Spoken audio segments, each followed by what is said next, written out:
Aujourd'hui, nous sommes envoyés proclamer la bonne nouvelle, mais je vous rassure, sans obligation de résultat. Quand je vois Marie-Madeleine qui va annoncer aux disciples qu'elle a vu le ressuscité, et le fait qu'ils ne croient pas, je pense à Bernadette de Lourdes, qui disait « Je ne suis pas chargé de vous faire croire, je suis chargé de vous le dire ». Jésus lui-même a vécu un échec. Apparemment, au niveau humain, il est mort sur la croix d'avoir annoncé la bonne nouvelle. Et aujourd'hui, il nous envoie annoncer cette bonne nouvelle. Pourquoi annoncer la bonne nouvelle? Alors là, j'aurais envie de paraphraser l'Épître aux Romains. Comment invoqueront-ils Dieu s'ils ne croient pas en lui?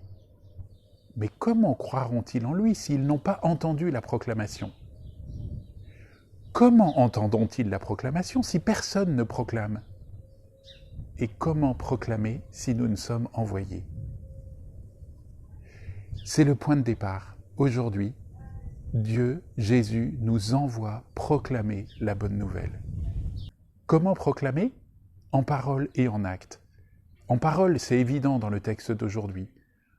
On voit Marie-Madeleine, on voit les deux disciples qui viennent dire, raconter, témoigner.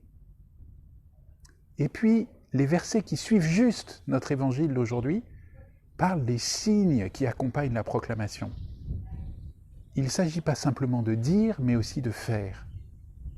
Il ne s'agit pas seulement de faire, mais aussi de dire. Peut-être avons-nous à trouver cet équilibre dans notre vie. Si nous sommes plutôt dans le faire, apprenons à dire. Si nous sommes plutôt dans le dire, apprenons à faire. Ce qui est sûr, c'est que si nous sommes envoyés proclamer, nous n'avons aucune obligation de résultat. Ça appartient à Dieu.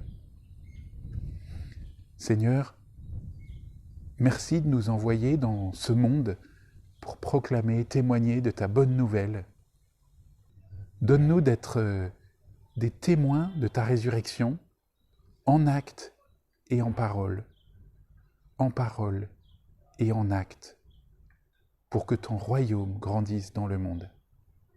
Et Seigneur, tout ce que nous dirons, tout ce que nous ferons, nous le remettons entre tes mains.